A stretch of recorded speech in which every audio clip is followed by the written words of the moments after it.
नमस्कार, आदाब, सलाम, सत श्री अकाल। आप देखना शुरू कर चुके हैं सारा न्यूज़। मैं रिजवी।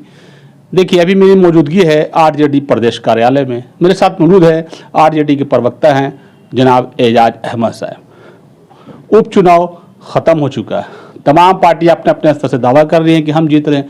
जो उपचुनाव 4 सीटों के लिए जो हुआ है उसके ही हम यहाँ पे थोड़ा जानकारी लेने के लिए पहुँच चुके हैं।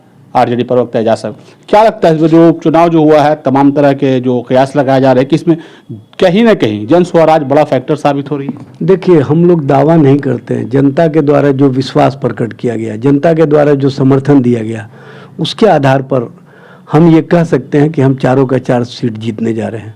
चूँकि जनता ने तेजस्वी जी के नेतृत्व पर विश्वास किया है, नौजवानों ने तेजस्वी जी के नेतृत्व पर विश्वास किया है, महिलाओं ने तेजस्वी जी के नेतृत्व पर विश्वास किया है और सभी वर्ग के लोगों ने एक ही बात कहा कि तेजस्वी जी का जो सकारात्मक सोच है, ये बिहार और बिहार की राजनीति के साथ साथ देश की राजनीति को एक नई दिशा दिया है। जो नौकरी और रोजगार को उन्होंने आयाम दिया और जिस तरह से नफरत की राजनीति को समाप्त किया, उससे सभी वर्ग के लोग खुश हैं। और सभी वर्ग के नौजवानों का एक ही बात कहना है कि जब माहौल शांत होगा, जब देश में अमन और शांति का माहौल रहेगा और नौकरी और रोजगार मिलेगा, तभी हमारा भविष्य बेहतर होगा। इसलिए सभी वर्ग के लोगों ने तेजस्वी जी के कार्य और लालू जी के विचार के आधार पर वोट किए हैं। यह स्पष्ट रूप से दिखा और जो 23 तारीख को चुनाव परिणाम आएगा वो हमारे पक्ष में होगा। चारों का चारों सीट जीत। जहाँ तक जन स्वराज की बात कर रहे हैं, वो हिट विकेट हो चुके हैं।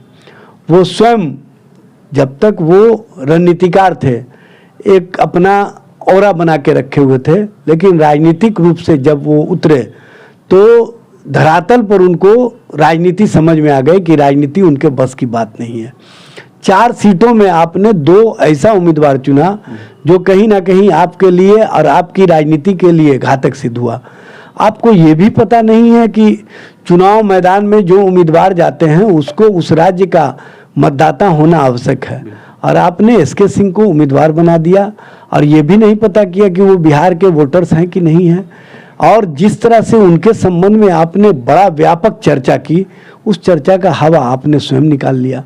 और दूसरे, जिसको आपने बेलागंज से टिकट दिया, उस माइनॉरिटी के उम्मीदवार ने बेलागंज से इसलिए टिकट को वापस कर दिया कि उनको समझ में आ गया कि ये कहीं ना कहीं भारतीय जनता पार्टी के लिए राजनीति कर रहे हैं। तो उन्होंने टिकट वापस करते हुए कहा कि हम सेकुलर ताकतों को कमज़ोर नहीं होने देंगे, हम सेकुलर ताकतों के आधार जो लालू प्रसाद जी और तेजस्वी जी कार्य कर रहे हैं उसको कमज़ोर नहीं होने देंगे, और उन्होंने टिकट अपना लौटाने का काम किया।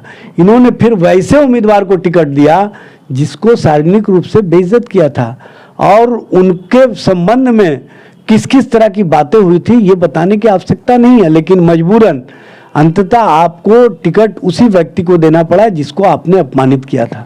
आरजेडी प्रदेश कार्यालय बाहर एक बोर्ड बैनर लगा हुआ है, भाजपा से सटोगे तो कटोगे, क्या मामला है? देखिए, भारतीय जनता पार्टी जनता और जनता की उम्मीदों पर खरी नहीं उतर रही है।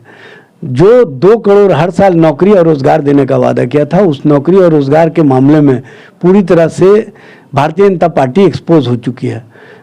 11 वर्ष होने को है, आपको देना चाहिए था 22 करोड़ रोजगार या नौकरी, आपने दिया कितना है? लगभग 8 लाख।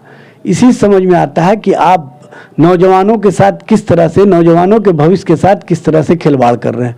आप जब आरक्षण बढ़ाने की बात हुई और बिहार से जब जातीय गणना करा करके हमने आरक्षण की व्यवस्था को बढ़ाया, तो आपने किस तरह से आरक्षण नहीं बढ़े, आरक्षण के मामले को कहीं ना कहीं लेट लतीफ़ी में या साजिश का शिकार बनाने का काम किया।